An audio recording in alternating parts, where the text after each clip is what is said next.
بیان کیا جاتا ہے کہ بنی اسرائیل میں ایک شخص تھا جس کی بیوی نہایت حسین تھی، جس پر وہ اسرائیلی فریفتہ تھا۔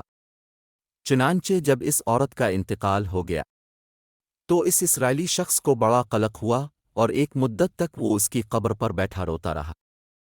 اتفاقاً حضرت عیسیٰ علیہ السلام کا ادھر سے گزر ہوا تو انہوں نے اس اسرائیلی کو پریشان حال دیکھ کر اس سے سبب جانا۔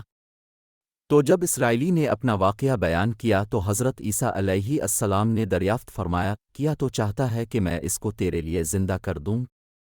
اس نے عرض کیا کہ ہاں حضور، میں یہی چاہتا ہوں۔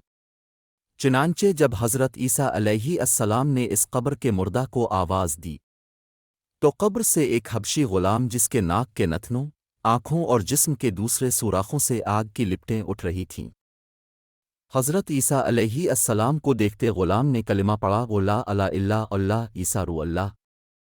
اسرائیلی نے یہ دیکھ کر عرض کیا، حضور مجھ سے غلطی ہو گئی، میری بیوی کی قبر تو دوسری ہے۔ یہ سن کر حضرت عیسیٰ علیہ السلام نے حبشی کو حکم دیا کہ تم اپنی قبر میں واپس ہو جاؤ۔ چنانچہ وہ مردہ ہو کر گر گیا اور اس کی قبر کو مٹی سے چھپا دیا گیا۔ پھر حضرت عیسیٰ علیہ السلام نے اس دوسری قبر کی جانب توجہ فرمائی اور حکم دیا کہ اے صاحب قبر، اللہ کے حکم سے زندہ ہو جا۔ چنانچہ قبر پھٹی اور اس سے ایک عورت سر سے گرد جھاڑتی ہوئی باہر آ گئی، جس کو دیکھ کر اسرائیلی بولا کہ آرو اللہ، میری بیوی یہی ہے۔ پھر حضرت عیسیٰ علیہ السلام کے حکم سے وہ اسرائیلی اپنی بیوی کو ہمراہ لے کے واپس ہونے لگا، مگر عرصہ سے جاگا ہوا تھا، اس لیے اس پر نیند کا غلبہ ہو گیا اور اس نے بیوی سے کہا کہ تیری قبر پر گریا وزری اور بیداری نے مجھے ہلاک کر دیا ہے، اس لیے میں چاہتا ہوں کہ کچھ دیر آرام کر لوں۔ بیوی کہنے لگی کہ ہاں آپ آرام کر لیجئے۔ چنانچہ وہ اسرائیلی بیوی کے زانوں پر سر رکھ کر سو گیا۔ اتنے میں ایک گھوڑے پر سوار ایک شہزادے کا ادھر سے گزر ہوا جو اپنے زمانے کا یکتا حسین تھا، جس کو دیکھ کر شہزادی اس پر فریفتہ ہو گئی اور اس کا دل قابو میں نہ رہا۔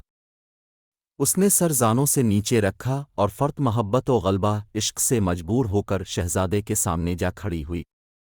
ادھر جیسے ہی شہزادے کی نظر اس پر پڑی وہ بھی اس کو دیکھ کر اس پر فریفتہ ہو گیا اور عورت کی خواہش پر اس کو اپنے گھوڑے پر بٹھا کر لے گیا۔ چنانچہ اس کے شوہر نے بیدار ہو کر جب اپنی بیوی کو نہ پایا تو نہایت پریشان ہوا اور اس کے ملنے کی تدبیر سوچنے لگا۔ سوچتے سوچتے آخر اس نے نشانہ قدم پر چل کر اپنی بیوی کو تلاش کر لیا، جو شہزادے کے پاس پہنچ چکی تھی۔ اس کو دیکھ کر اسرائیلی نے شہزادے سے عرض کیا کہ یہ میری بیوی ہے، آپ اس کو چھوڑ دیجئے۔ ابھی شہزادہ کچھ کہنے بھی نہ پایا تھا کہ اس عورت نے کہا، میں تیری بیوی نہیں بلکہ شہزادے کی لونڈی ہوں۔ یہ سن کر شہزادہ اسرائیلی سے کہنے لگا، مجھ سے میری لونڈی کو لینا چاہتے ہو؟ اس نے کہا، خدا کی قسم یہ میری بیوی ہے، جس کو میرے سردار حضرت عیسیٰ علیہ السلام نے مرنے کے بعد میرے لیے زندہ کیا ہے۔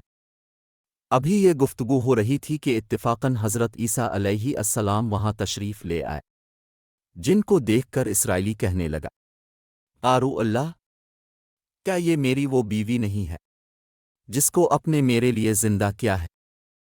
حضرت عیسیٰ علیہ السلام نے فرمایا کہ ہاں یہ وہی ہے۔ یہ سن کر عورت کہنے لگی کہ آرو اللہ، یہ شخص جھوٹا ہے، میں اس شہزادے کی لونڈی ہوں۔ حضرت عیسیٰ علیہ السلام نے فرمایا، کیا تو وہ عورت نہیں جس کو میں نے اللہ کے حکم سے زندہ کیا ہے؟ عورت نے کہا، یارو اللہ، با خدا میں وہ نہیں ہوں۔ اس کے بعد حضرت عیسیٰ علیہ السلام نے فرمایا، جو جان خدا کے حکم سے میں نے تجھے دی ہے اس کو واپس کر دے۔ یہ سنتے ہی وہ عورت پھر مردہ ہو کر گر پڑی۔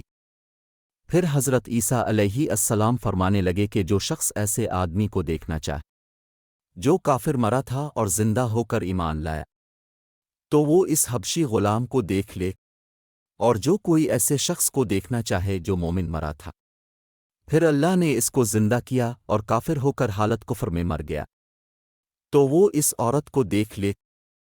اس واقعے کو دیکھ کر اسرائیلی نے قسم کھائی کہ اب کبھی نکاح نہ کروں گا اور میدانوں کی طرف نکل گیا، جہاں اللہ تعالیٰ کی عبادت میں مصروف رہ کر اسے موت آ گئی۔ اللہ تعالیٰ اس پر رحم فرمائے۔ نبی اور رسول کے اقرار اور انکار کا نتیجہ اس حقائق سے ظاہر ہوتا ہے اور سبق ملتا ہے کہ کامیابی اپنے نبی کی اطاعت و محبت سے ہی مل سکتی ہے۔ چنانچہ ہمیں بھی چاہیے کہ ہر حال میں اپنے نبی صلی اللہ علیہ وآلہ وسلم کی اطاعت کو سامنے رکھیں، چاہے دل مانے یا نہ مانے۔ نبی کریم صلی اللہ علیہ وآلہ وسلم کے طریقوں کو لازمی اپنایا جائے۔ اللہ تعالیٰ اس واقعے سے سبق حاصل کر کے عمل کرنے کی توفیق عطا فرمائے، آمین یا رب العالمین۔